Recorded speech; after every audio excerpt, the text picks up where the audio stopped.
Good morning, students. We'll continue with Samuel Beckett as a dramatist. And today I will talk to you about the characteristics or the unique features of a Beckett play which make it different from the work of other writers. So, the number one characteristic that differentiates Beckett's plays from the writers of others' plays is that his plays have no plot or action in the ordinary sense of the word. Nothing really happens in them, and there is nothing really significant that can happen in the world of today as well. And this is what he tries to project through his play. Similarly, there is lack of surface meaning which reflects the utter meaninglessness of modern existence. There is very little movement on the stage, and in some plays there is no movement at all. And Beckett, Waiting for Godot, the non-action of futile waiting is enacted twice. The setting in the play is nothing more than a bare tree or a lonely road. So the number one characteristics is there is no plot, there is no action, there is nothing really happening, there is total or utter meaninglessness which is reflected through this non-happening of things in the play. Now the second important characteristic of the play is the concept of the hero in the traditional sense. Now this concept of the hero in the traditional sense is not applicable to Beckett's plays. Many of his plays give equal attention or even more attention to more than one characters, because in the traditional sense in the plays you have a hero and all the attention is focused on the hero, the main protagonist. But in Beckett's plays this is not so, because there is no one important character. Importance and significance and focus is on other characters as well and equal. Yet we may say that or presume that such a character has many features of the author himself. Now a character in Beckett's play is rootless. Rootless means no roots. He is experienced but at the same time is very disillusioned. He knows life to be very futile, that is, it has no purpose, there is no destination, there is no meaning, but he lives it out courageously, however dull or drab it may seem.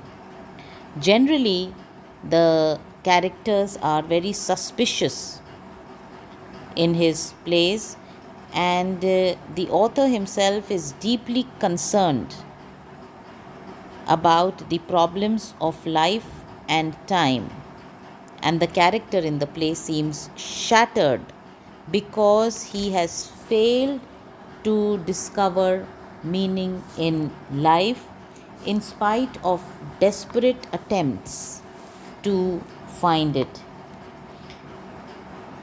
Generally, he has no illusions, and if he has some, he is aware that they are only illusions, and he does not let those illusions deceive him beyond a certain degree.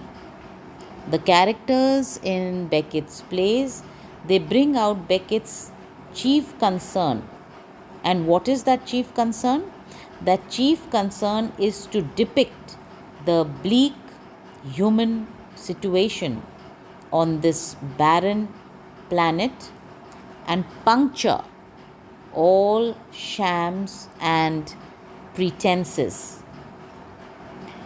So, the form of a Beckett play is indeterminate, it is some halfway house between comedy and tragedy, and as such, it is true of real life than either pure comedy or unalloyed tragedy. Because normally you have a comedy or you have a tragedy, but it is some way midway between the two, and that is what he feels life truly represents. Another characteristic of Beckett's play is that his characters do not have a past or a future. They are timeless creations. They exist as long as the play lasts. Beckett gives us no hint as to how they have come to the situation in which we find them. At the end of the play, they remain unchanged. In the traditional plays, you'll find growth, how a character grows. But in Beckett's plays, they remain unchanged. And these characters have no relation to life as we know it. Coming to the language, Beckett's language that he has used in the play is very bare, B-A-R-E, and functional, that he seems to devalue it. The words that he uses are very simple and austere. In fact, a historian of the 20th century poetic drama goes to the extent of saying that the best poetic drama of the century is to be found in Beckett's prose plays. Beckett, as a dramatist, we could go on and on about it, but he is an absurdist in the sense in which Camus talked of the absurd. By the absurd, Camus means a life lived solely for its own sake in a universe which no longer made sense because there was no God to resolve the contradictions. So, the world that Beckett presents is in his plays is a godless one, and he has created a world in which Godot never comes, and there is waiting and waiting and waiting hopelessly. Beckett, through his plays, depicts not only pessimism but also realism. He has an awareness of man's solitude, imprisonment, and pain, and he knows that ours is an intolerable universe which is very indifferent to man's suffering. And